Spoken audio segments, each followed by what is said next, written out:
Hi friends, welcome to my channel. ఈ వీడియోలో నేను థ్రెడ్ పైపింగ్ ఎలా వేయాలి అనేది చూపిద్దాం అనుకుంటున్నాను ఫ్రెండ్స్.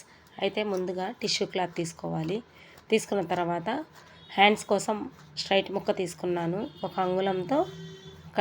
అంగుళం వెడల్పుతో క్లాత్ అయితే కట్ చేసుకోవాలి. కట్ చేసుకున్న తర్వాత ఒకవైపు మనం మడతేసుకొని ఒక స్టిచ్ అయితే వేసుకోవాలి.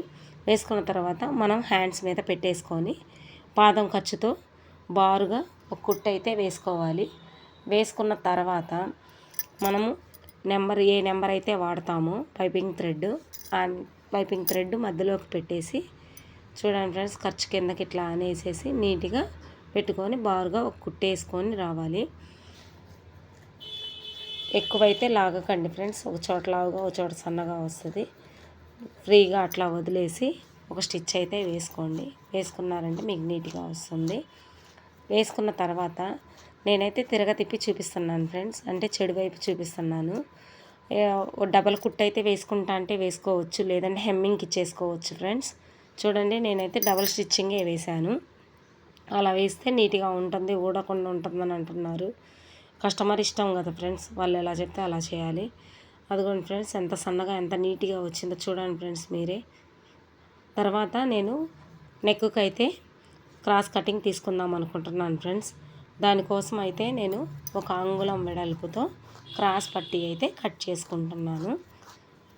ఎంత కావాలో అంత మనము క్రాస్ కటింగ్ తీసుకోవాలి. రౌండ్ నెక్ కదా, అందుకోసము.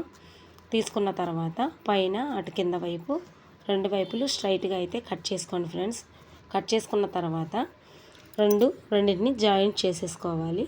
జాయింట్ చేసేటప్పుడు కూడా క్రాస్గా అయితే జాయింట్ చేయొద్దు, స్ట్రైట్గా వచ్చిందా లేదా ఒకసారి చూసుకోండి. చూసుకున్న తర్వాత ఇందాక మనం హ్యాండ్స్ కోసం ఒకవైపు ఎలా అయితే మడతేసామో అలా మడతేసుకోండి. వేసుకున్న తర్వాత జాకెట్ పైన అంటే నెక్కి పెట్టేసి ఈ పైపింగ్ది క్లాత్ని ఫస్ట్ అయితే రఫ్ తీసుకోవాలి. తీసుకున్న తర్వాత పాదం ఖర్చుతో రౌండ్ మొత్తం వేసుకుంటూ రావాలి. వేసుకున్న తర్వాత చివరికి మళ్ళీ ఒకసారి అయితే రఫ్ తీసుకోండి, ఎందుకంటే ఊడిపోకుండా ఉంటుంది. అక్కడ ఫోల్డింగ్ చేసేసి రఫ్ అయితే కంపల్సరీ తీసుకోండి. స్టార్టింగ్లో తీసుకోవాలి, ఇక్కడ ఎండింగ్లో తీసుకోవాలి. తీసుకున్న తర్వాత టక్స్ అయితే ఇవ్వండి.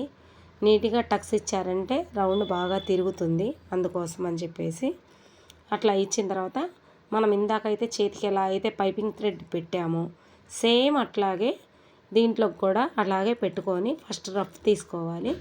రఫ్ తీసుకున్న తర్వాత చక్కగా ఈ థ్రెడ్ని ఇట్లా అనుకుంటూ థ్రెడ్ పైకి పడకుండా ఇట్లా ఫ్రీగా క్లాత్ను వదిలేసుకుంటూ, అంటే గట్టిగా లాగకుండా మీరైతే ఒక స్టిచ్ అయితే వేసుకోండి.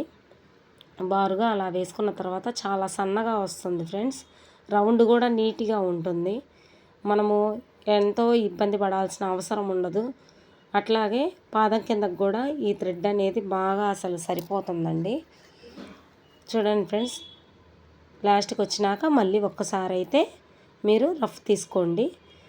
నేను రెండో డబల్ స్టిచ్చింగ్ అయితే వేయలేదు ఫ్రెండ్స్, వాళ్ళు హెమ్మింగ్ చేయించమన్నారు, అందుకని నేనైతే సింగిల్దే వేసాను.